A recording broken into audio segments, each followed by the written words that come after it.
call the February 22nd, 2022 Plan Commission meeting to order. Roll call. Anna here. Grillo here. Kipchinsky here. Warwick here. Kavich here. Aldani here. Seifert here. Chandler here. Ruzikowski here. Warwick here. Okay, I think we got them all. Everybody called in. Approval of minutes of February 2nd, 2022. Have a correction? If there are, just go ahead, Fred. I've been moved and promoted to alderman. Oh, Congratulations. yeah. We'll change that. I just wanted to know, Mayor, what ward do I have? Or You district? know, nobody knows these days with the Okay. redistricting, so stand by and we'll get that corrected for you there, Fred. Okay, thank you.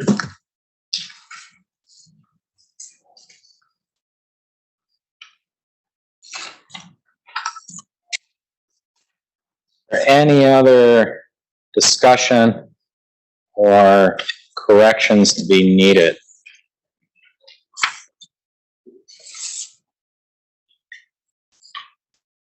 Hearing no discussion or comments, motion please. Seifert moves to approve the minutes of February 2nd, 2022, As amended. as amended. I'm sorry. Oracle second. Roll call, starting with Commissioner Hannah. Anna, aye. Grillo, aye. Kipchinsky, aye. Lorik, aye. Davich, aye. Ruzikowski, abstain. Aldani, aye. Seifert, aye. Chandler, aye. A lot of twos going on here. It was February 2nd, 2022, and now we're the 22nd and 22. Means nothing, but anyways, I just thought I'd point it out. Significant common council actions. Carrie, if you would. Council approved a resolution approving a certified survey map submitted by Phil Preparo, CW Preparo, Inc. for the properties at 7030 South 13th Street and 1190 West Rawson Avenue. They also held an ordinance to repeal and recreate Chapter 17 of the zoning code of the municipal code. Mr. Mayor. Thank you, Carrie. That will get us to item 7, and that is public hearing on a sign appeal on a proposed sign. Mr. Mayor. Oh, yes. Just for the record, there were no Board of Housing and Zoning Appeals Oh. actions, and the next report for the Parks and Recreation Commission actions will be March 22nd. Thank you for that, Carrie. I jumped right over. As duly noted, we'll hear from the parks on the 22nd. Thank you, Carrie. Item 7A is a public hearing for a sign appeal on behalf of Texas Roadhouse. Will allow the applicant to install one 2-foot by 1 foot by 3 foot by 10-inch LED cabinet wall sign with 1/2-inch lettering on the west elevation of the restaurant on the property at 1489 West Broderick Place. Carrie, would you like to properly read that into record? Certainly. City of Oak Creek, notice of public hearing before the Plan Commission. This is a corrected notice that is included in your packets. A public hearing for a sign appeal will be held on February 22nd, 2022 at 6 p.m. in the Common Council chambers. The appellant is Emily Bernal. Tax key number and property locations as listed. This is for 1489 West Broadwick Place. The request is for variances from section 170706I, which states in part, single and 2-tenant office, retail, or manufacturing buildings shall be permitted 1 wall sign per tenant per street frontage. If granted, the variances would allow the applicant to install a 2-foot 1-inch by 3-foot 10-inch, 7.98 square feet, LED cabinet wall sign with push-through 1/2-inch lettering on the west elevation. This is in addition to another wall sign that they are requesting on that elevation. The zoning of the property is B4 PUD, Business Highway District, Planning and Development. All interested persons wishing to be heard are invited to be present. Dated this 18th day of January 2022. Plan Commission, City of Oak Creek, Mayor Dan Bukavich, Chairman. This is a public hearing. All those wishing to speak on this matter, please approach the podium, state your name and address for the record, and address all questions to the Plan Commission. This hearing is now open. Great, thank you. Carrie, would you, any summation of it? Sure. You want to touch on it before I call public up? Sure. The property is part of the Highgate development that we've talked about. It includes the properties on the corner, northwest corner of Drexel and 13th. And the request again is for a cabinet sign on the west elevation in addition to a channel letter wall sign that is being proposed in the next agenda item. What's on the screen before you is actually the locations of all the requested signs for Texas Roadhouse. The one that is highlighted is the one that is part of this variance request. It is on the west elevation, so this is facing I-94. It is above an entry elevation because this is their to-go area. What you don't see in this graphic is actually that those are letters that are pushed through, so it's kind of a combination of a cabinet slash kind of like push-through channel letters on here. There are variance considerations that are included in your packet. Basically, Plan Commission has jurisdiction over everything but content. And as part of the approval criteria, you shall find that there shall be no public harm and there shall be a public benefit. Variance considerations shall include enhancement of the overall character of a neighborhood or mitigation of unusual site conditions. The sign will not result in undue concentration of signage, which renders it difficult or confusing to read existing signs. And the effect of proposed sign may have on depreciating property values of a neighborhood. So those are the considerations and criteria. There is a motion for consideration at the end of the staff report in your packet, if you wish to approve. Mr. Mayor. Thank you, Carrie. Before I call the public applicant, would you like a chance to say anything, or you just want to wait on questions if you're present? We have Emily Bernal, who is participating by Zoom, and she has raised her hand to speak. Okay. Go ahead, Emily. Oh, thank you so much. I appreciate you allowing me to be here with you this evening. Not too much else to add to what Carrie's already described, but just so everyone is aware, on that west elevation that Carrie is describing, that wall signage, the larger wall sign is 91.8 square feet, and the smaller sign that's subject to the variance request is 7.98 square feet. The total is actually under the allowable 100 square feet for this elevation. So I just wanted to make note of that as commissioners take that into consideration. And certainly I'm here for any additional questions as well. Great. Thank you, Emily. This is a public hearing. We will make 3 calls. Anybody wishing to speak, please approach podium, and we will need your name and address for the record. This is the first call.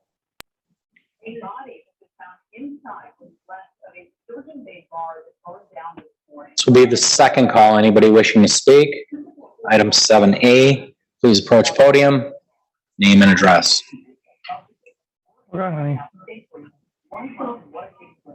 Third and final call. Anybody wishing to speak? Seeing no one or no one online, we will now close the public hearing and go on to consideration of that sign variance in item 8A. We'll open it up to the commissioners, starting on my left-hand side, Commissioner Hannah. I have no questions. Okay. Dawn? No questions. Ashley? No questions. Greg? No questions. It seems appropriate. It's necessary, I believe, for kind of wayfinding to let people know that that's the door they need to go to pick up to-go orders. So, thanks. Okay. Chris? Same with, as Alderman Lohr, looks good, and wayfinding is key here. Don? My only question might be for Carrie. I have no problems with the signs. Do the flags fall under signs? No, they do not. Okay. I mentioned it last time. I don't know how it gets addressed, but the American flag needs to be above the Texas flag. That should be addressed at some point. Yes, thank you. The applicant has made that aware, has been made aware of that. I just don't think that these renderings, which were submitted prior to that comment, have been revised to recognize that. Okay, thank you. Okay. Fred? No comment. Chauncey? I do have a question for the applicant. Is there another Texas Roadhouse sign on this building? That's not on the west side that's being proposed today. That's actually, Commissioner Chandler, I can answer that. That's actually part of the sign plan review that's in the next agenda item. In regards to the wayfinding signs, but is there another larger sign? There are other signs that are proposed in the next agenda item, yes. So which sides, the elevations would that be on? It would be on all but the north side, but the only sign that is under consideration for the variance in this item is the Texas Roadhouse to-go sign. Okay, thank you. Okay. I also have, no questions or comments regarding, the proposed sign and location that's going in. So if there's no further discussion. Motion on 8A, please.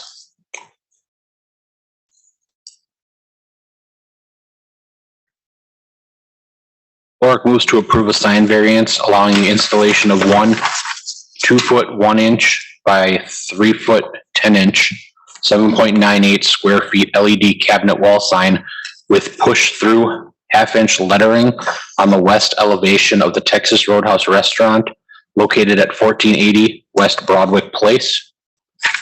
Seifert seconds. Roll call starting with Commissioner Carrillo. Yellow eye. Pipchinsky, aye. Lorik, aye. Kavich, aye.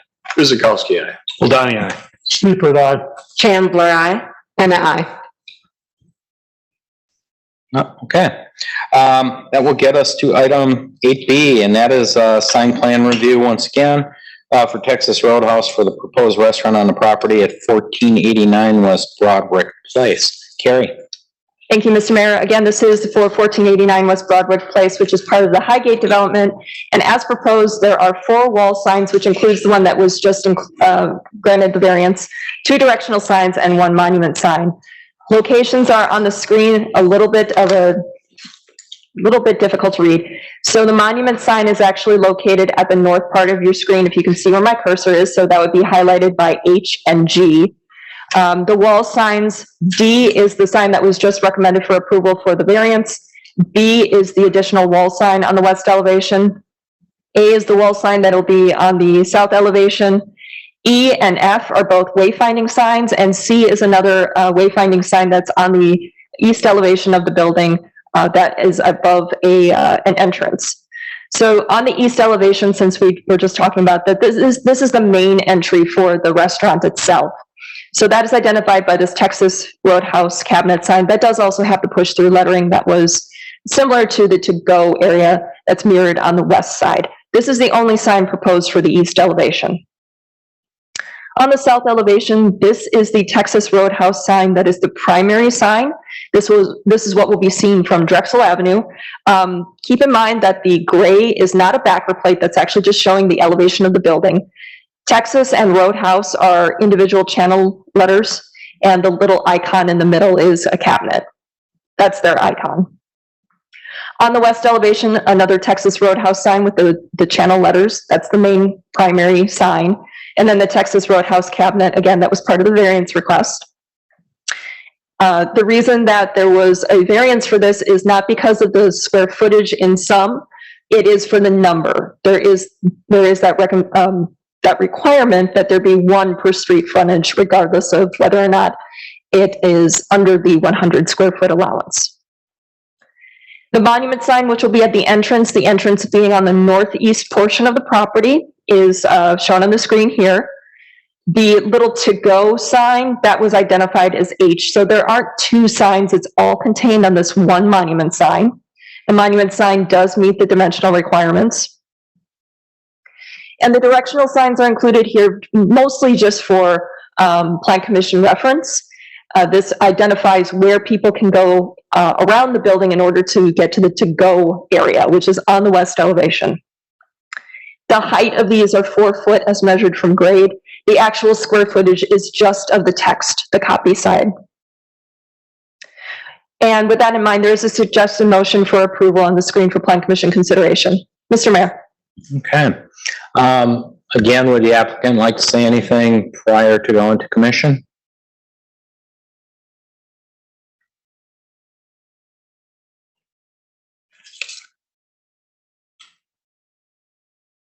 No? Emily has raised her hand. No, actually, I'm okay. So I'm really, again, more or less just here for your questions. Okay. We'll start from my right this time. Chauncey? No questions. Fred? No comments. Don? No questions. Chris? No questions. Greg? No questions. Ashley? No questions. Dawn? Nothing for me. Christine? Nothing here. Wow, batting a 1,000 here. I don't have any either. It was very well explained. I think it's very appropriate, the signage that's laid out on this building, given its location. So with that being said, motion, please. Guzekowski makes a motion that the plan commission approves a master sign plan submitted by Emily Bernal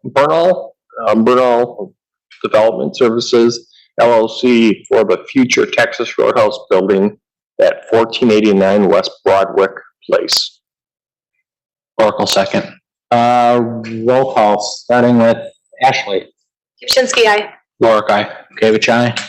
Guzekowski, aye. Ladani, aye. Seifert, aye. Chandler, aye. And I. Bill, aye. Okay, very good. That will get us to item 8C, consideration of and review of conditions and restrictions for a request by Tracy Erickson for Peak Car Wash for a conditional use permit for a car wash in the property at 140 West Putes Road. And Carrie's all set. She's going to take it. Yes, thank you, Mr. Mayor. It occurred to me that I gave away my conditions and restrictions, so I do need to have that. This is a request for a conditional use permit that was recommended at the February 8th Plan Commission meeting. It is for a car wash facility. It's about a 5,100 square foot building for an automatic car wash office and 2-bay pet wash. As was mentioned in that previous review on the 8th, the pet wash is actually not going to be 24 hours as was originally proposed. This is the concept development plan that was presented at the February 8th meeting for Plan Commission consideration. We are not at the stage where we would be talking about site plan review. However, taking some Plan Commission comments into consideration, we did receive a revised concept plan that showed the change that is being proposed that will be considered at a site plan review at a later date.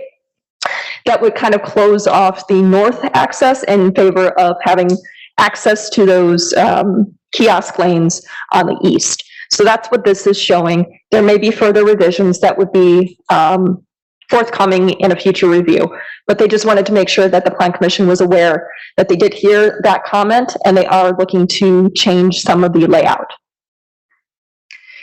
If you turn to the conditions and restrictions on page 2 of 6, starting with section 3, site and use restrictions, maintenance and operation requirements.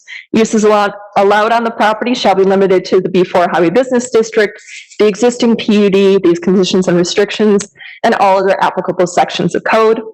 Hours of operation for all car wash, vacuum, and pet wash facilities shall be between 7 a.m. and 8 p.m. No outdoor storage.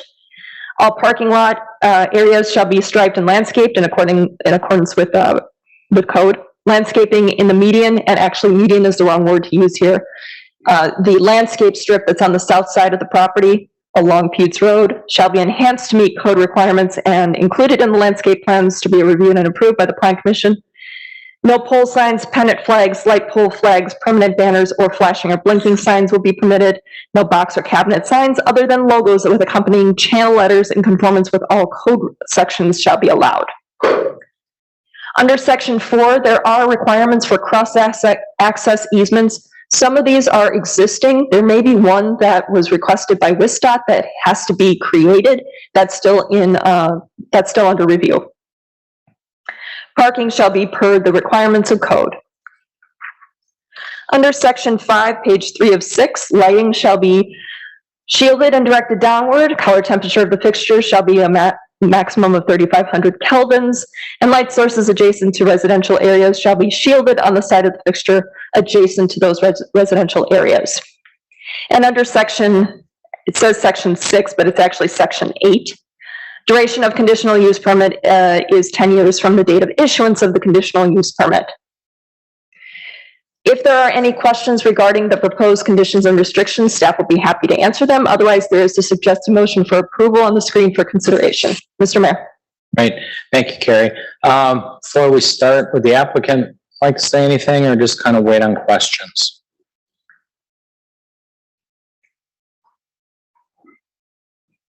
Again, you want to speak or you want to wait? If you just want to wait, if questions arise, or if you want to come up and say a few things. Okay. Let's start to my left again. Christine. I have no questions, thank you. Dawn. Nope. No question. Ashley. Engineering doesn't have any issues with the conditions or restrictions. We'll continue to work with the designer and developer regarding site layout. Yeah. Greg. I don't really know if this is a question for conditions and restrictions, but I don't even know how a car wash operates as far as water.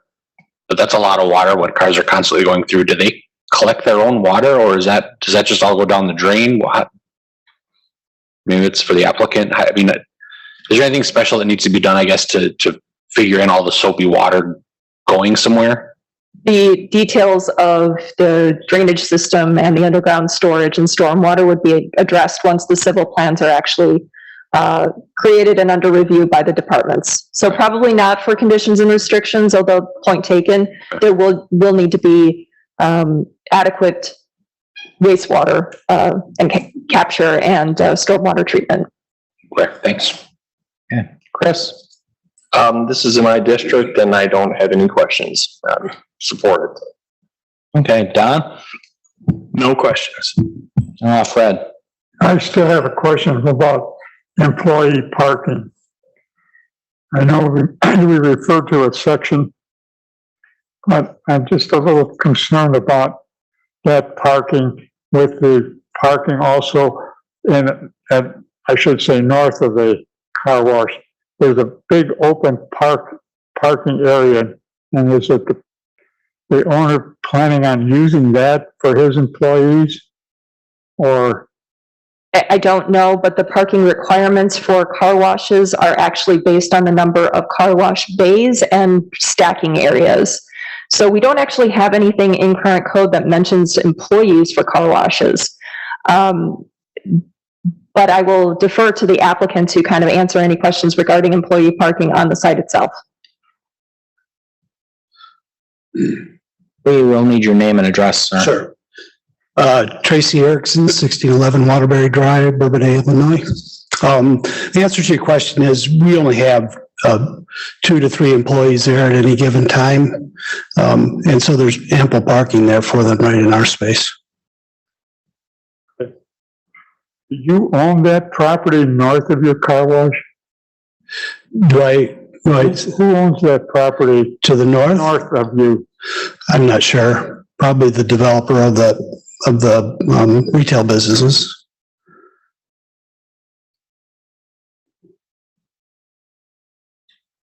And it, Fred? That's it. Chauncey? No questions.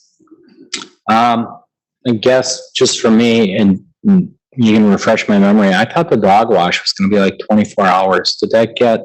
That was actually, that was a typo. We were understood at the previous meeting on the 8th. It was discussed that actually the pet wash is only going to be open the same hours as the car wash. Will vacuums be available on site? Excuse me? Will Vacuums? Yeah. Free vacuums are available on site. Okay, and I imagine they'd be in the inner parking area as well. They are. Yep. Okay. I guess that's really it for my questions. I just, I really want to emphasize work with staff. As Ashley put it on the site layout, to me, it was very chaotic the first time, and I think it's still pretty tight. I go through there quite a bit. So, continue to work with staff. We have excellent staff, and they'll be able to. Sure, absolutely. Without a doubt. So, okay. Other than that, any other further discussion, questions? Okay, motion. Sleeper moves that the planning commission recommends that the common council adopt the conditions and restrictions as part of a conditional use permit for a car wash on the property of 140 West Putes Road. Guzekowski will second. Roll call, starting with Greg. Lorick, aye. Bukavich, aye. Guzekowski, aye. Lonnie, aye. Sleeper, aye. Chandler, aye. Hannah, aye. Bill, aye. Krasinski, aye. Okay, item 8D, review a proposed amendment to that of the municipal code to allow for private ambulance services conditional uses in the M1 manufacturing zone. Carrie, can you bring us up to speed on this? Sure. The applicants actually requested this as part of their personal property at 140 East Rawson Avenue. And as staff took a look at this, we realized that this is not a category that we have allowed anywhere in code. And it might be something that we would want to allow in more than just the M1 district, and certainly more than just on one property. Private emergency services are those private kind of ambulance services that you see. They are not in conflict with the public emergency services, so this would not interfere with fire department or police. What we are understanding is that these private emergency services actually provide kind of like transportation that is not, quote unquote, non-emergency really, but just those local transportation services to hospitals. And as I mentioned, this is not something that we currently allow in code anywhere, so it might be useful to have this allowed in more than just the M1 districts. That's what staff is proposing. It's a little bit of a change from what was requested.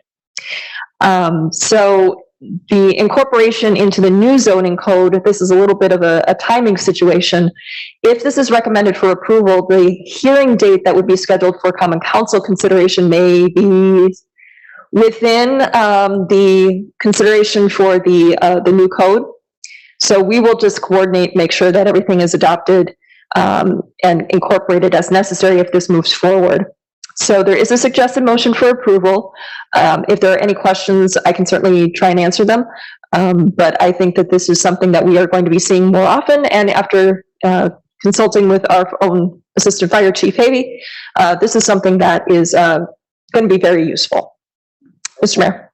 Are we going to be able to comment on that as homeowners? Sir, you'll have to come up to the microphone and speak, and we'll need your name and address. Come on up.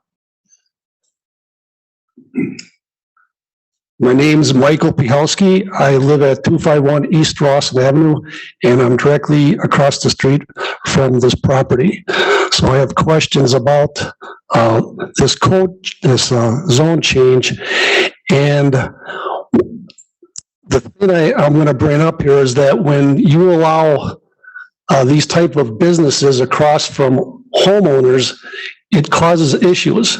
And the St. John's property is already causing issues for us across the street as homeowners. And one of the things I can bring up about this property is that they have allowed more. The business was originally set up that we were told was going to be allowed for basically a 9-to-5 type operation, and that there's like 15 storefronts there right now, 2 buildings, and they got property to build another storefront. We were told that this was going to be basically like a 9-to-5 operation for the most part, and these businesses and each separate business, I was told by the builder, for the most part, would have only say 5 employees for the most part at each place.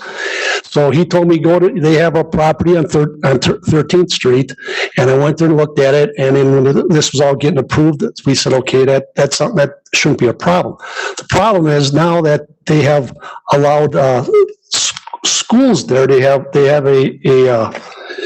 a special needs school for children there, and they also have another school there where now the amount of cars and traffic there has exploded. So as it was understood from having 5 cars per storefront, which would have been, for that parking lot, would be around 100 cars if you take, give and take. You can go there, there's only 4 businesses open there now, and there's over 50 cars going in and out of that area now. Now, if you're going to allow for ambulance services, what does that mean? Does that mean that they're going to have ambulance vehicles parked there? How many are they going to be there 24/7? And now we got 7 days a week, 24/7, where they're going to have this. I appreciate all the input and information, but this is a zoning text amendment to allow those types of businesses in the M1, the B1, in the light manufacturing district. Right. It's not specific to just that St. John's property. This is citywide. Am I correct in that, Carrie? It would be allowed if recommended for approval in those zoning districts as conditional uses. So there would still be site-specific criteria if they were to be allowed. So they would still have to go through another step. So just say, for example, they did decide to go into St. John's property, whatever the name of that is. They'd come in here. We would have conditions and restrictions as to what they could do, limit the amount of vehicles, have them inside, hours of service, such as that. If they decided to go into another area, let's just use North Branch, which is M1, they would do the same thing. The use is allowed there, but they would come back and they'd be subject to the same conditions and restrictions consideration-wise. So we would take into account the neighborhood, the access, the whole thing. So we're kind of talking a little bit two different things here. Well, I understand what you're doing, but I'm want to point out the dangers of, when you have zoning and you set up a business for specific zoning, and now the owner comes back to you and says, well, now I want to do this.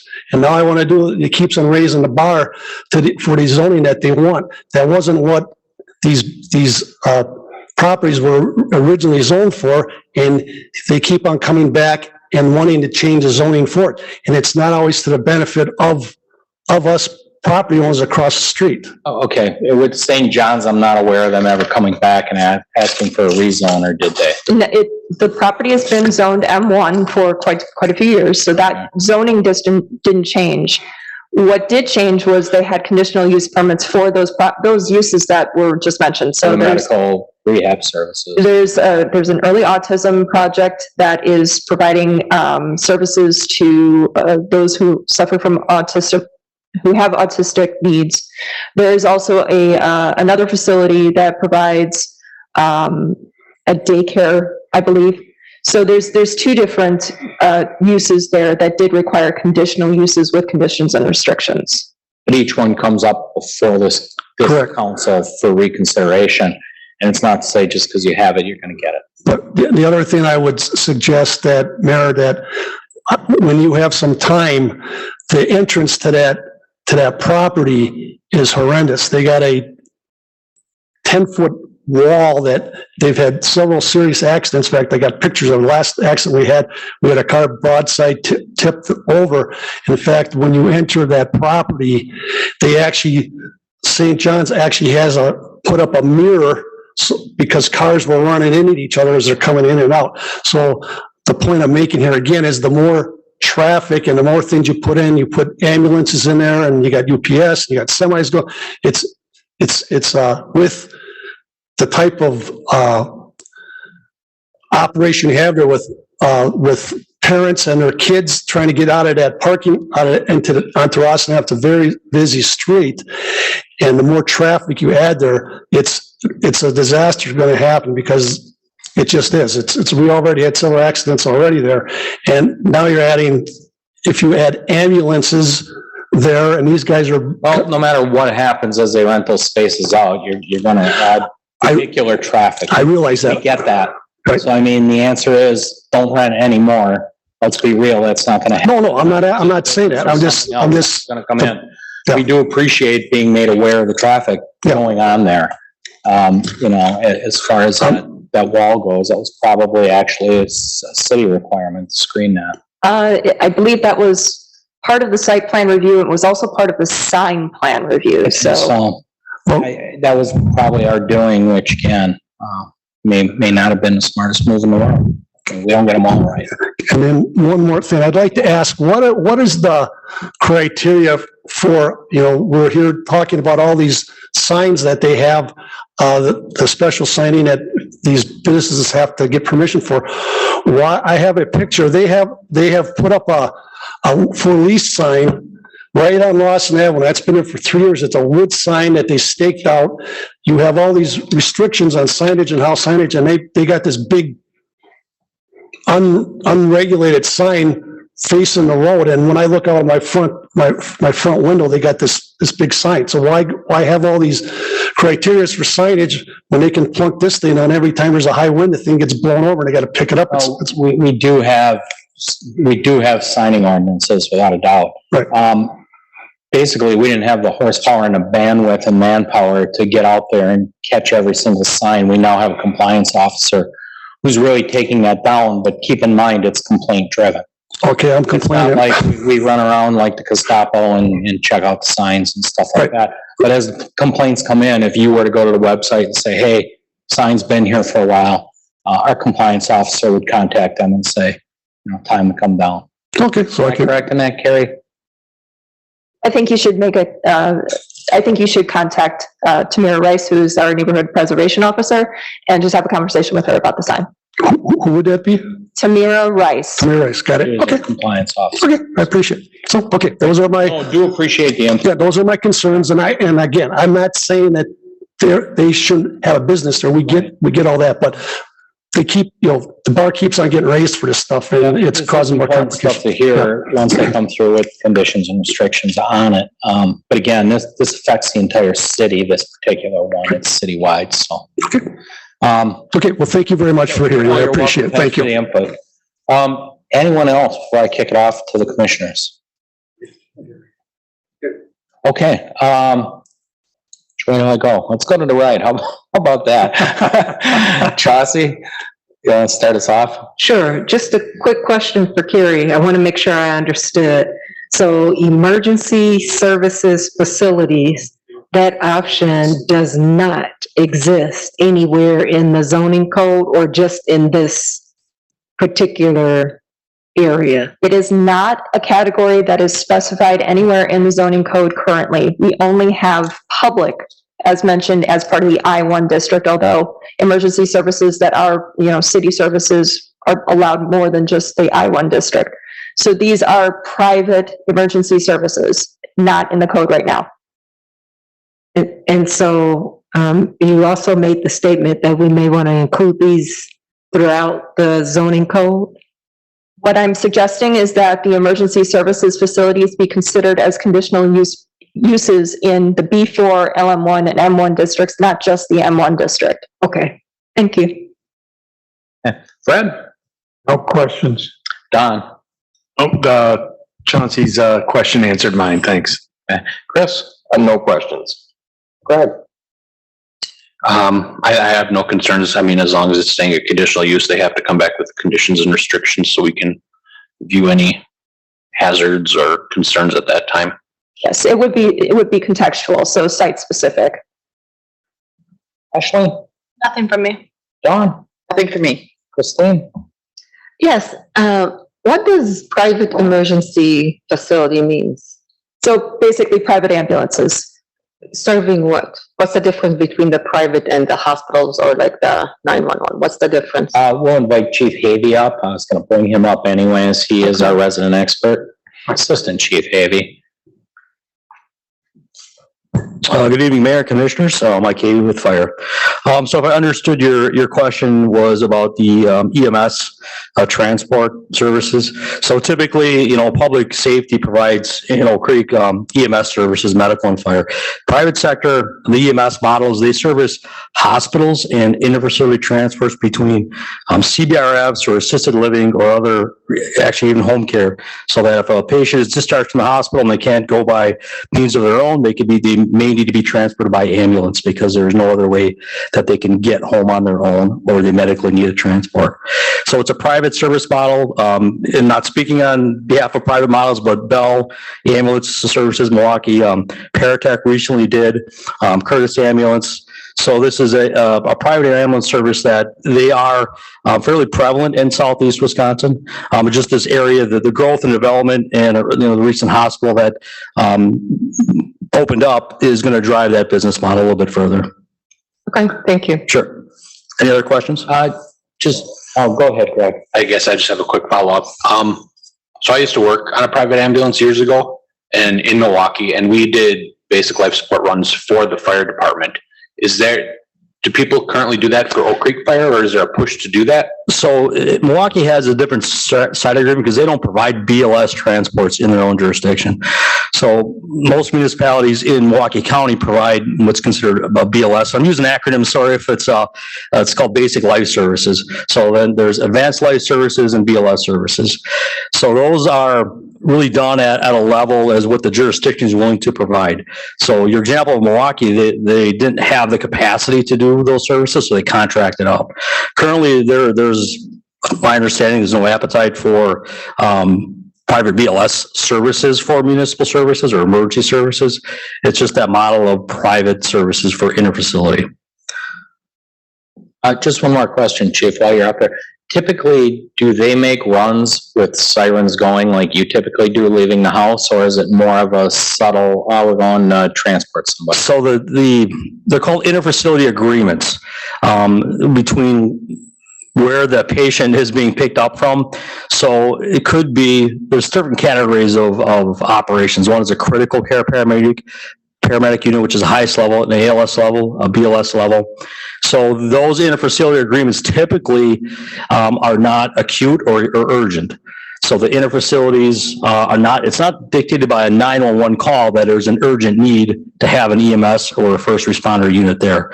So that hopefully answers the question that it's not being driven from 911. That call is, it's a pre-scheduled transport between an EMS unit and the hospital.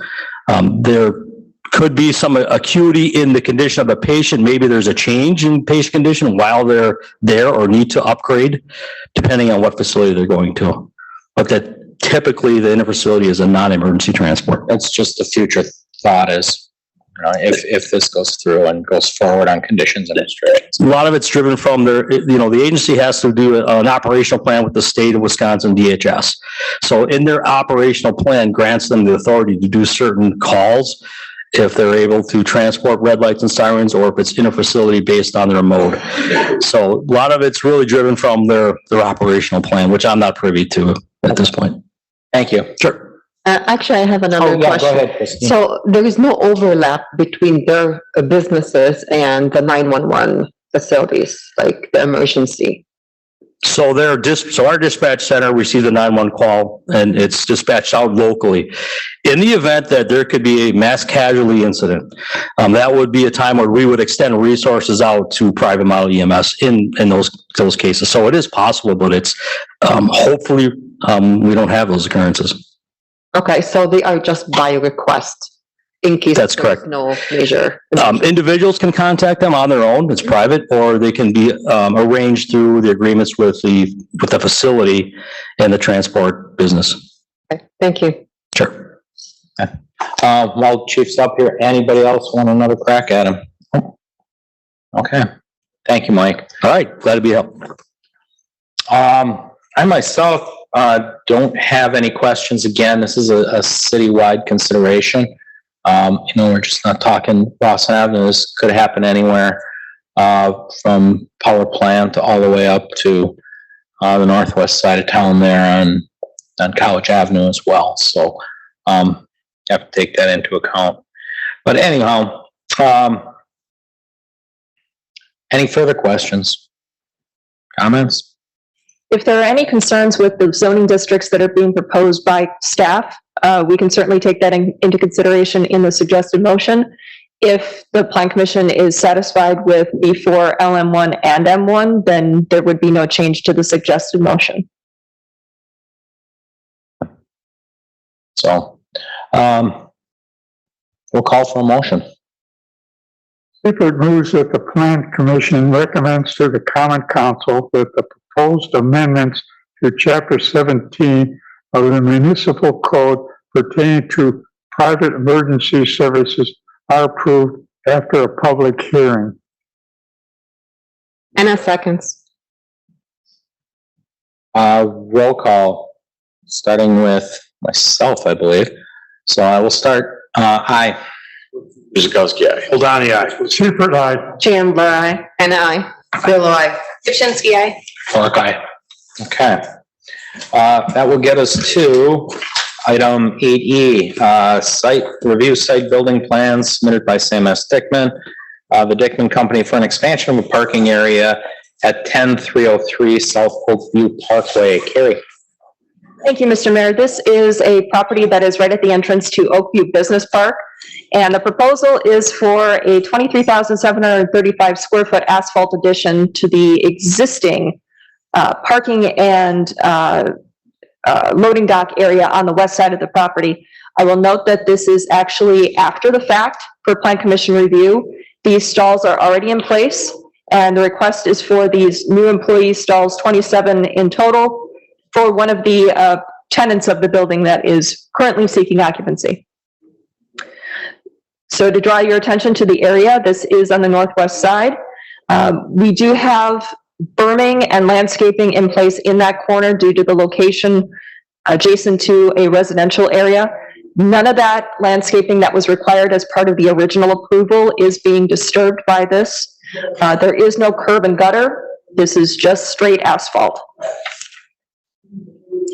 There is a suggested motion for approval with the conditions on the screen. If there are any questions, staff will be happy to answer them. Mr. Mayor.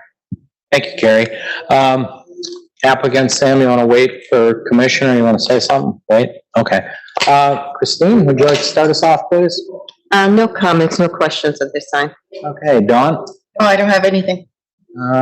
Ashley? No comments. Greg? No questions, thank you. Chris? Same, no questions. Don? No questions. Fred? No questions. Chauncey? I do have a question for the applicant.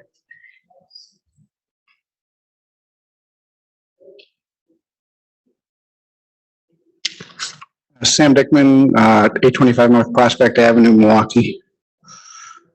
My question is in regards to the additional parking that's needed for the employees. Can you provide a little more information on why the expansion? Sure, we have a tenant moving in who's manufacturing, and they have a heavy amount of employees, so we needed to find a little extra area for parking. Thank you. I have no further questions, just a comment. Great to see a manufacturer in, great to see the need for parking, and that means jobs, so excellent. Motion please on E. I was gonna make a motion that the Plan Commission approves the site and related plans submitted by Sam Dickman, the Dickman Company, for the property at 10303 South Oak View Parkway with the following conditions. 1, that all relevant code requirement remains in effect. 2, that all conditions of approval from the November 24th, 2020 remain in effect. Number 3, that the revised plan, site, landscaping, etc. are submitted in digital format for review and approval by the Department of Community Development prior to the submission of building permit applications. Hold on 2 seconds. Roll call, starting with you, Chris. Guzekowski, aye. Hold on, aye. Sleeper, aye. Chandler, aye. And I. Brillo, aye. Shinsky, aye. Lorick, aye. Gavich, aye. Okay. That will get us to item 8F, plan review. Review site, building, and related plans submitted by Mark Tagunhouse. Wow, I probably got crushed that one, didn't I? That's fine. HSA Properties for multi-tenant industrial building on the property at 10551 South Polk View Parkway. Carrie. Thank you, Mr. Mayor. This is in the Oakview Business Park. It is part of the M1 PUD. The proposal is for roughly 155,000 square foot multi-tenant industrial building on the property. Up to 4 tenants would be allowed or could be accommodated in the building, although none have been announced at this time. On the screen right now is a proposed site plan for the site. Setbacks and dimensional requirements appear to be met in the plans for both the building and for the parking lot. There was a comment in the staff report regarding setbacks for pavement on the north and south. That has been confirmed that it is at least 5 feet. Therefore, perimeter landscape requirements can be met. Access to the property on the north and south portion off of South Oakview Parkway. It is an internal access point. There are 2 separate parking lots for employees and visitors on the east side, and then for truck and trailer parking on the west. That's in addition to the loading docks, up to 22 loading docks that are being shown on this proposed site plan. So there's 109 parking stalls on the east, 37 semi-trailer and truck parking stalls on the west. We'll note that there is a requirement for parking that is a little bit of a, not an issue, but kind of an interesting situation here. for these multi-tenant commercial or multi-tenant manufacturing buildings where we don't have tenants, we don't know what the operations are. There's two categories that they can fit under. They can fit under warehousing, or they can fit under the general manufacturing, processing, fabrication. So warehousing operations have their own requirements. That's one stall for every 5,000 gross square feet of warehouse space, plus one stall for every peak shift employee. But manufacturing has its own requirements, and that's basically one for every employee. The difficulty there is not knowing how many employees you're really going to have. We only have an estimate. And not knowing how much is going to be devoted to warehousing. Now, we will note that warehousing doesn't necessarily mean that there are going to be more employees. So in this instance, at least 150 parking stalls just to service the employees would be required. With 24/7 anticipated operations and primary activities between that 5 a.m. and midnight time period, that may change based on the tenant needs. We also know that tenants end up having more specific employee needs. There could be more in terms of office employees versus truck employees and vice versa. Taking all that into consideration, we would calculate that 181 parking stalls would be required in total. And since there are only 109 being proposed, they are short. So it will be up to the applicant to kind of demonstrate that what they are proposing would meet all of their future tenants' needs for parking.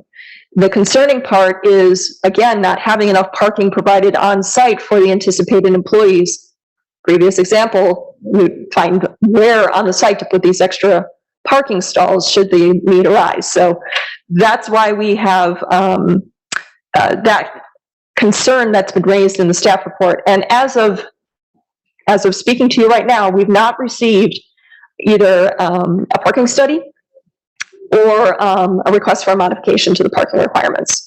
So again, up to the applicant to kind of demonstrate that what they're proposing will meet those needs. On the screen right now is a landscape plan. I will note that we did get an updated landscape plan today. That's not incorporated into this presentation. However, staff have not had adequate time to review that. But we're going to divide it into two parts for you. So on the west side, we are showing some landscaping on that southwest corner and the northwest corner, so kind of around the access to the loading docks and parking areas. That interior space also kind of has a grade issue, so they can't put landscape all the way around it. The dark line is actually a proposed retaining wall. Retaining walls by code, if they're going to be 4 feet or higher, 4 feet in height or taller, I should say, they do have to be designed by a professional engineer.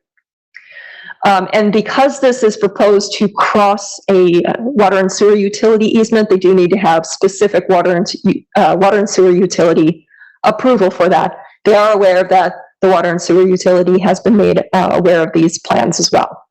That's one of 2 retaining walls. The other retaining wall is on the south side. There are no concerns with that, assuming that, again, it meets the requirements for if it's going to be 4 feet tall or taller, that it has to be designed and installed by a professional engineer.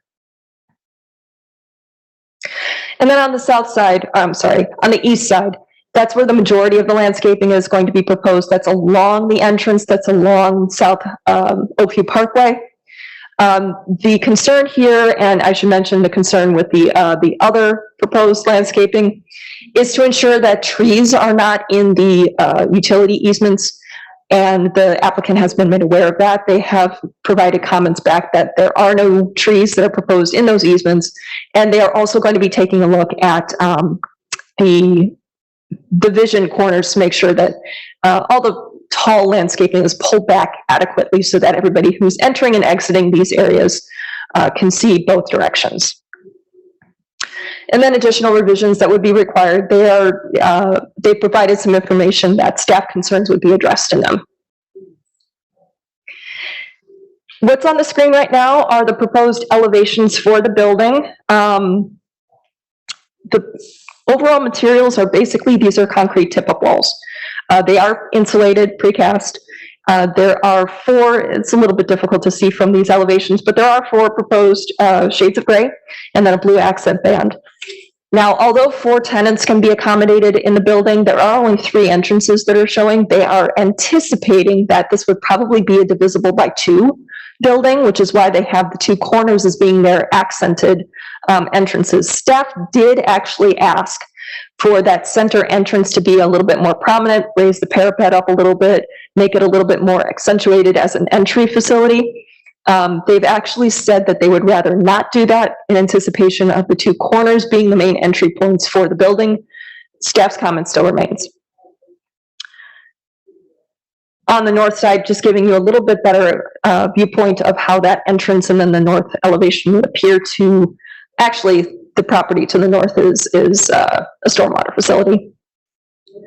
Along the west, this is the loading dock area that actually faces another manufacturing facility, or property, I should say. Then the elevation on the south, which basically mirrors the elevation on the north. On the screen right now are some renderings. This is one of the corners. And this is the entirety of the east elevation. We'll note that trash enclosures were not included on the site plans, and if there are going to be trash enclosures, those do need to be identified, and they do need to have their materials identified. If they are concrete walls to match the building, that's acceptable. That would be brought to the Community Development Department should something like that be proposed. Other things that were not provided at this point would lighting spec sheets. What we are saying is that fixtures have to be directed downward and shielded. And then any kind of rooftop mechanical units that would be required as part of the tenant build-out spaces, those would have to be either fully screened by the roof elements, the parapet walls, or they would have to be screened by screening materials approved by the Department of Community Development. Because this is a multi-tenant building that can accommodate up to 4 tenants, there will be a requirement for a master sign plan for the maximum. If there is, if the building ends up being occupied by 1 or 2 tenants, that's fine, but we do need to have a master sign plan showing where all of the tenant accommodations for signs can be. So that will be required prior to issuing any permits for the signs. Also not shown on the sign plan, or the site plan, would be a monument sign. Monument signs would have to be located at least 10 feet from property lines outside of vision triangles. And as long as it's properly cited and meets the requirements of code in terms of size, that could go forward with a permit after the sign plan review. On the screen right now is the suggested motion for approval for Plan Commission consideration. It is one of 2. Mr. Mayor. Thank you, Carrie. Would the applicant like to say anything before we go to commission, or you just want to hang out and wait? I'll wait. Okay. Chelsea, you want to start us out? Sure. I do have a question for the applicant.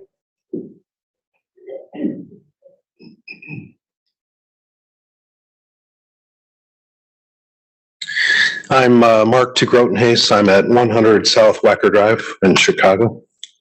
Okay, can you provide more information in regards to the parking stalls identified at 109 versus the 181? Understanding it's a spec building, and we don't know the tenants that will come to our building. And formulas are great for figuring out parking requirements, but in this case, again, it's a crystal ball question, not only for parking, but also for signs, monument signs, trash enclosures. We don't really know what's going to happen. What we've seen in the history is 1 or 2 tenants would take this building. So we think it's an appropriate start for a spec building. And I think as tenants come to us, I'm sure we'll have to go through a permit process for their needs and their signage and parking and so forth. So do you have any potential plans if it's larger than 1 to 2 tenants? What we've done in the past is there's ample trailer storage on the west side, and a lot of times we've used that area for parking, car parking. Okay. And then for this third entrance that Carrie was referring to, can you provide a little more information on that? Will that actually be an entrance or just emergency exit? What's the plan for that? Well, we've raised the elevation for a possible entrance to serve if you split down the middle for another 2 tenants. So again, as the building is occupied, I think that's something we'll have to address. But I think at this point in time, it's an appropriate entrance. If there's concern for a canopy or something like that for a tenant, I think that's something we could talk about for that tenant improvement permit process. Okay. And then for the other entrances, is there some type of overhang or canopy for the people when they come in to protect them from the weather? You know, that I'm not sure we have an overhead canopy. I think it's a significant amount of curtain wall or storefront. And I think it's inset in the building, but offhand, I don't believe we have an overhang canopy. Okay, thank you. Ed? No questions at this time. Okay, Don? Nope, no questions. I have no questions on it. No, nothing? Hey, Greg? No questions, thank you. Ashley? I have a few comments mainly pertaining to the utilities on site. As Carrie mentioned, on the west side of the property, there is a retaining wall that's shown within the sanitary sewer easement. If the applicant could work with the city to obtain a hold harmless agreement for the retaining wall to be in that sanitary sewer easement. We've done that before. Okay, perfect. Next one, the sanitary and water main laterals that are not used will be required to be abandoned at the main. So Okay. the water and sewer utility has some suggestions and thoughts to kind of help you out with that. If you need any help with that, we can help you work Okay. with them on it. Yeah, I'm sure Pinnacle Engineering, we can work with staff. All right, sounds good. Next one, there's a sanitary manhole within the southwest corner of the parcel. So just kind of outside that retaining wall. If you could look at possibly squaring off that road, instead of it being more of a radius, this would allow closer access to that manhole in the corner for maintenance. Maybe even like some type of pad would be fantastic. So there are known issues at that manhole that our water utility has been monitoring. So if there's any way that you'd be able to possibly get closer to that or kind of be out of the way when trucks would be turning in that area, just something to take a look at. Sure. Another one, there's a sanitary manhole within like that trailer parking on the west side, within the paved area. Two things there, if you could possibly look into striping off that area so it would not allow for a trailer to be parked over that. And then in addition to, it should be called out for adjustment, that manhole as well. Okay. And then one final comment, the plan appears to be missing information on the water lateral. There's no size or details on lengths, bends, or elevations. Okay. That'd be good.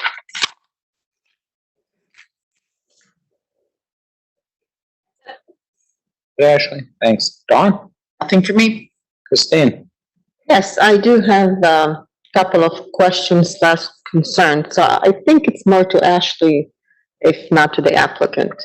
So this building right here has only access to Oakview Parkway. However, it's accessed by Oakwood Road. So, and the 13th Street off of Oakwood Road is straight to the 94. So I'm guessing the majority of the employees will be accessing Oakwood Road, which is is 90% residential occupied. So how that increase of traffic is going to be controlled on Oakwood Road, which is a local road? So from what I'm aware of, when that entire area was being developed, a traffic study was completed and it did account for distribution at that parcel. From my information, that was not done correctly.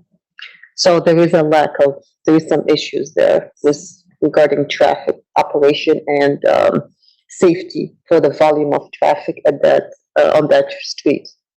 And people do not stop, and the law enforcement can confirm that, especially on 13th Street, which is a stop sign, controlled versus signal out. So with that increase of traffic, I don't know if it's gonna be warranted for a signal, or how is this gonna be accessed and studied further?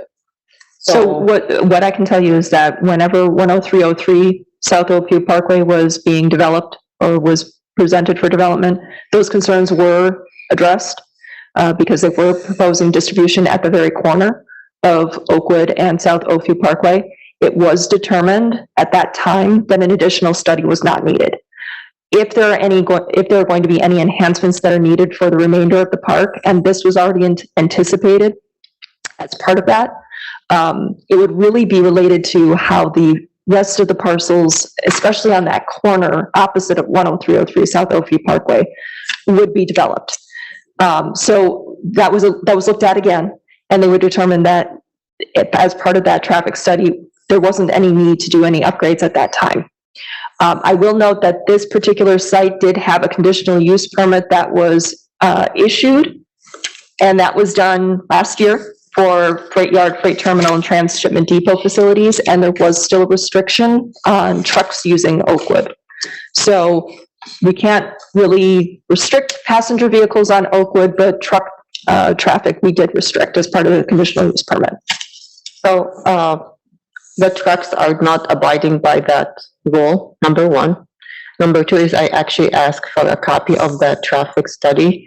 And from my knowledge, it's not adequate with the current volume that is traveling there.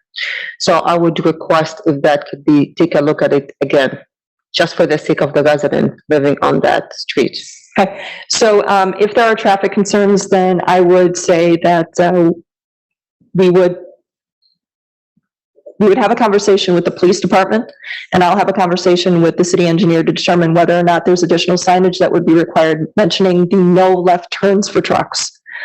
Other than that, I can just tell you what I've been told, which is that, you know, as far as the traffic is concerned, there were no other concerns or requirements for upgrades at this time. But again, future development and the rest of the park would probably at least be considered for whether or not additional upgrades to the park would be required. Okay. Couple things on my end. The spec building's being built out for up to 4 tenants, correct? Essentially. Then we should park it for 4 tenants. That's my opinion. We run into this all the time. I get it. It could be 2 large ones, 1 large one. But even still, when you get a building that square footage and you're going to build it out for possibly 4 tenant rentals, you should park it for 4 tenant rentals, as well as the trash enclosure. It should be built for the maximum. The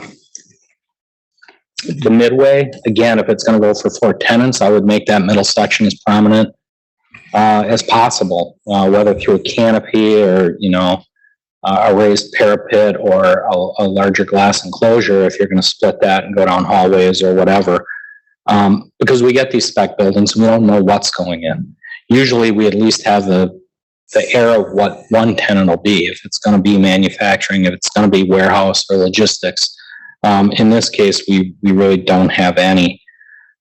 So that being said, I mean, I really feel pretty strongly about that. Christine brings up a good point. We can't really police that road once these businesses go in. They pretty much rock and roll any way they want up Oakwood Road. We get numerous complaints on it. We're always assured they're going to tell the tenants you can't do it. Short of reconstructing that entrance into the Parkway and making it an only left turn to get them back to Howell, that eventually it's going to have to happen. And if we have to address that through the tenant, through the park, on a special assessment or whatever, it ain't fair to lay it on you or to lay it on any other applicant coming in. But this has been an ongoing problem, and as we fill up that park, it isn't going to get any lighter. For employees, I have no idea which way they're coming from the south, from the north, from the east, from the west. They come in any number of ways. My concern is the trucks. So, that being said, there's just a lot of unknowns with spec buildings, and we've learned that over time, unfortunately. So, if it's gonna be built for up to 4, park it for 4. It's my 2 cents with it. Continue to work with staff. Green space, are we hitting the green space on this one?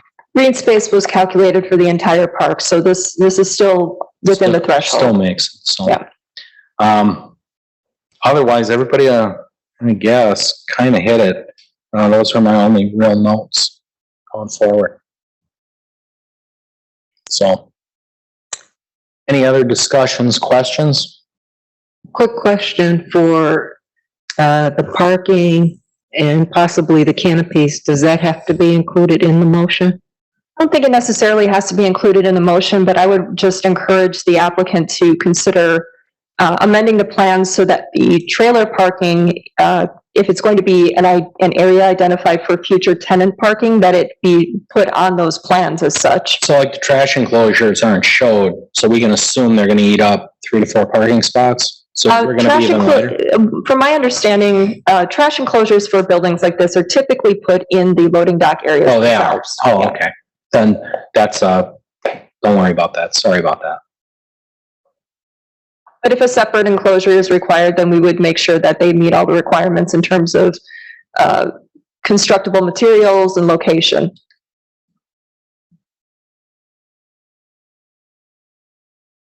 Yeah. Any other questions, comments? Good points on Mayor on with the parking. I agree. We've just run into it before, and then the building goes up, they get a tenant in, and then it's like, can we do this because we need the lease and the whole deal? And then we're trying to squeeze it in and make it fit, and it just never seems to work. It just doesn't. And then we're scrambling, and we really put our staff in a bad spot on the backside of it. Because they'll call me and I push it to you guys. So, and I ask you guys for the answer, and it gets difficult. So. My question would be, do we have to vote on this today, or it has to come back to us with all of those comments addressed?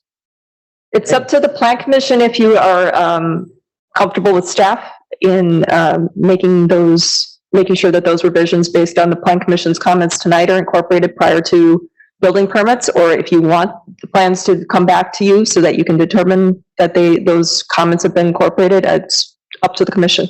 I personally trust our staff to work this out and know it's adequate. And, they've been working with the applicant all along, versus us seeing it in 2 weeks or a month and pushing the poor thing, the whole project back, I guess is what I'm trying to say.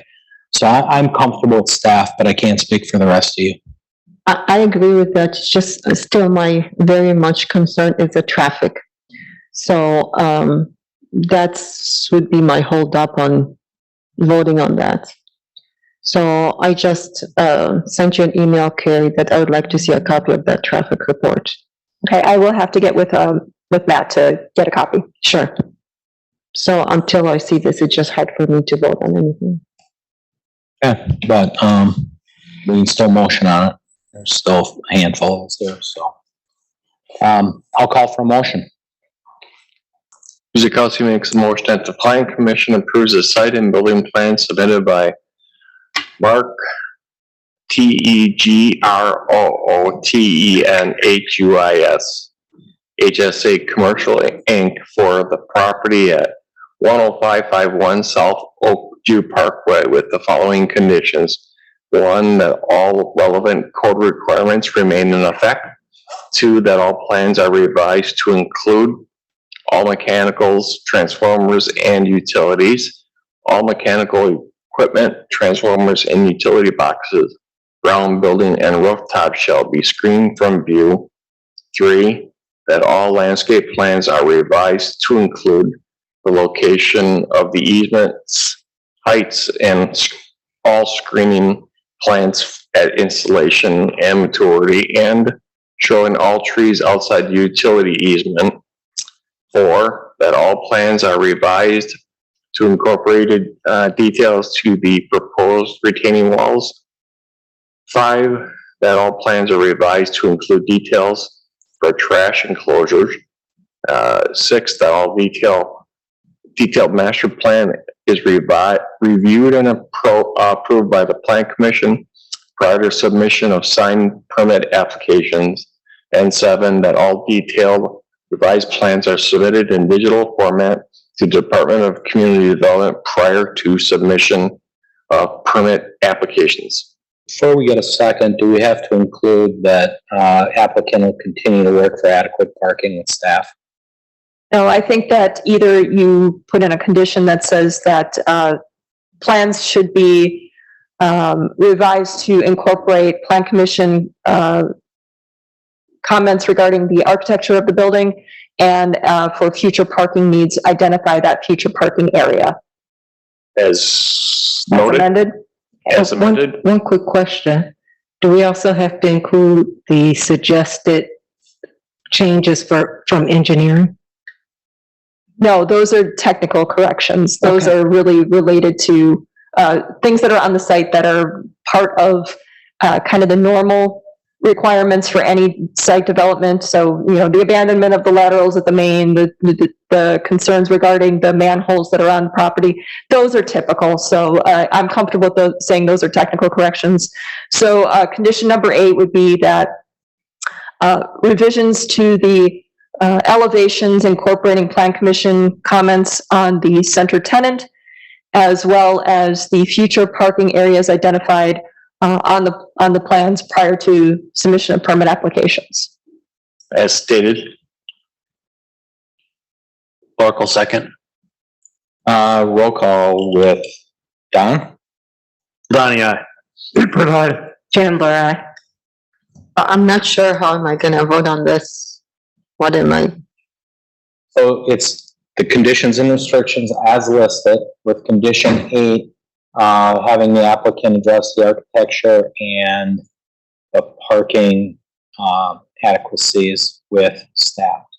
Yeah, but remember I just said my concern with the traffic, so this is where I'm not sure. Again, you requested the traffic site, but we don't have a condition to have a traffic study done in this because it's been done. Yeah, not for this particular property, no. I can get you a copy of the traffic study for the park, sure. Whenever I can get that from staff when it's available, but I don't have anything that would be specific to this parcel. It was included as part of the entire park. Okay, Hannah, aye. Grillo, aye. Pipchinsky, aye. Clark, aye. David, aye. Guzekowski, aye. Okay. Great. Just continue to work with staff. Thank you very much. Item 8G, consideration of a temporary use permit for the temporary garden center at 7501 West Howell Avenue. We've all seen this before, but Carrie? Just a correction, it is South Howell Avenue. And this is a temporary use permit for what used to be called Westview Gardens, and it was taken over by Casey Erdl, and the name changed to CE Farms to recognize that. So it's the same garden center in the same location that we've seen in Classic Lanes, and it's been approved every year for the last 13 years. So on the screen right now, this is the same thing that was shown to the Plan Commission last year. This is the location on the site. This is taken from Google Maps, or Google Street View rather. So there's one hoop house, those are the approximate dimensions. Hours of operation this year are 9 to 6, Monday through Saturday, and 9 to 5 on Sundays. There is an allowance for 132 square foot sign, temporary permits that would be required as per usual. There is a suggested motion on the screen in 2 parts for approval. It is also recognizing that we are requiring them to restore the parking lot to its precondition following the termination of the permit, which would be July 31st. Mr. Mayor. Thank you, Carrie. Any questions? We'll start with Christine. No, it's straightforward. No question. Thank you. Dawn? No question. Ashley? Nothing from me. Greg? No questions. Chris? No questions. Don? No questions. Fred? No questions. And Chelsea? No questions. Okay, I have none either. This has been a really good resource for the citizens of Oak Creek for 13 years now already, so it's very good. One thing Casey may want to do, Farmers market's opening early on top of it for a very nominal fee. You can take part in the market and bring some product over as well and direct people over. So you may want to. Okay. Just thought, just trying to sell the market. So, if there's no further questions, motion, please. I'll go. Lavani moves that the Plan Commission approves the temporary use permit request submitted by Casey Ertl, Westview Gardens for the operation of a garden center in the parking lot on the property of 7401 South Howell Avenue with the following conditions. 1, that all relevant code requirements remain in effect. 2, that all garden center activities shall be located within the portion of the parking lot as per the proposed map. 3, the operation shall occur between 9 a.m. and 6 p.m. Monday through Saturday and between 9 a.m. and 5 p.m. Sunday. 4, that signage for the operation is limited 130 to 132 square foot temporary sign. 5, that a tent permit is obtained for the temporary garden center. 6, that the temporary use permit shall be valid between April 15th, 2022 and July 31st, 2022. The property shall be restored to its pre-temporary use condition by no later than July 31st, 2022. Seifert seconds. Roll call beginning with you, Fred. Seifert, aye. Chandler, aye. And I. Bill, aye. Shinsky, aye. Laura, aye. Kavich, aye. Guzekowski, aye. Muldani, aye. Okay, good luck. Item 8H, review preliminary subdivision plot submitted by Jessica Ganter for F Street Development Group for the proposed Lakeshore Commons Phase 1 subdivision located at 4005 East Lake Vista Parkway. Carrie? Thank you, Mr. Mayor. This is one of several that will be brought before the Plan Commission as Lakeshore Commons continues to develop. Just a reminder, this is the traditional neighborhood development PUD for Lakeshore Commons. As proposed, there are lots 1 through 9 for development and outlots 1 through 4 for stormwater and public amenities. Easements, wetlands, dedications of public streets, those are all included on the condo, or on this particular subdivision plat. Condo plats and future subdivision plats for future phases are forthcoming.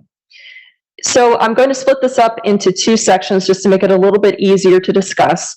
Again, this is for phase 1 and only for phase 1. So in the future, when the rest of the development moves forward, we will see more plats and more condo plats that come forward. What I've highlighted on the screen in the first portion, which is kind of the northwest portion of the development, the purple, green, and red are the development lots in that section. And then there are 2 gray areas, those are outlots. So those are actually areas where stormwater and other infrastructure are proposed. The dedication of the streets includes this north-south Breakwater Boulevard. And then east-west in this area would be Ironwood Drive, Basswood Drive, and Tamarack Drive. In the southern portion of phase 1, again, I've tried to kind of do the same thing. The color lots are the ones that are for development. The 2 gray are the outlots for either infrastructure, in this case mostly stormwater, or for the public amenities, including walking paths. Actually, they incorporate both. We've not seen the development of any of these lots save for Lot 8 at this point. Lot 8, you'll recall, had the 2 multi-family residential buildings, as well as the 2 8-unit townhouse buildings and the 2 6-unit townhouse buildings. This preliminary plat does not affect those approvals. The preliminary plat does meet all the district requirements. The city has been directly involved in the design of the public infrastructure, so these areas are not unfamiliar to what staff has been reviewing. Included in this portion of phase 1 is also the dedication of the remainder of the north-south Breakwater Boulevard. East-west, and I actually cut off the names of all of them, so we have Hemlock Drive, and we have 2 others, sorry, I just can't see them. They are on the full portion of the preliminary plat that was included in your packets, however. Those road names have been through staff, and they have been vetted by both police and fire. So we don't have any duplicates. We worked very hard with the applicant to choose those names, making sure that there weren't any overlap with others in the city. So thank you very much to the applicant for working with us on that. The final subdivision plat and condo plat would be probably concurrent, and those are anticipated to be very shortly submitted. Revisions that would be required as part of this preliminary plat would be incorporation of the signature pages, which happen to be missing from the file that we received. Just for edification, lot 2 is the proposed lot for where the clubhouse and other amenities that we've seen before, that will be forthcoming fairly shortly. Lot 9 is the location of many of the single family, 2-family, and 3-family residential will be. And those are forthcoming as well. Those will not actually be forthcoming necessarily because those are the ones that will be models as part of the PUD, meaning that we have models for those particular units. So that's not actually something that will be coming before the Plan Commission because of the number. It's basically treated like our typical single family and 2-family residential. They don't come back for architectural. But the remaining of the development for lots 4, 3, 2, 1, and the remaining will be brought back in some capacity because there is a mix of units that are on these lots. So anything that is more than 3 units will be brought back to the Plan Commission for site building landscaping review. On the screen is the suggested motion again in 2 parts for Plan Commission consideration. Mr. Mayor. Thank you, Carrie. Go to questions. Commissioner Hannah? I have no question. Thank you. Dawn? No, nothing for me. Ashley? No questions. Greg? I think you answered most of my questions, but, for any of these lots, I don't know exactly what'll be on them, but I'll just say lot 6, for example. If they're building a single family home residence on there, they don't need to come back for that. Is that correct? That's correct. As part of the PUD, there were models that were presented. So we do have kind of architectural examples of each of the units that would be allowed on those properties. So 1, 2, and 3, those would be allowed by right. Anything more than 3 units would come back to the Plan Commission.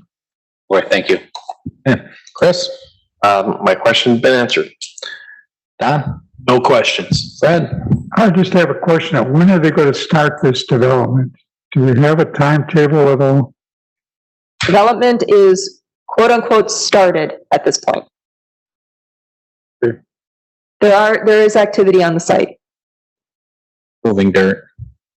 Thank you. Chauncey? No questions. Okay. I myself have none either. I think it was very well explained, so. Seeing no further questions or comments, motion please. Guzekowski makes a motion that the Plan Commission approves preliminary subdivision plat for Lakeshore Commons submitted by Jessica Ganther, F Street Development Group for the property at 4005 East Lakeview, Lake Vista Parkway with the following conditions. 1, that all relevant code requirements and conditions of traditional neighborhood development plan unit development remain in effect. 2, that all conditions of approval for the January 11th, 2022 Plan Commission review of the multi-tenant and townhouse buildings on the proposed Lot 8 remain in effect. Number 3, that the master landscape design guide and plan are approved by the Plan Commission prior to submission of building permit applications. 4, that all revisions to the plat that are submitted to the Department of Community Development prior to submission of permit applications. 5, that all required development and stormwater agreements and land use permits are coordinated with the engineer department.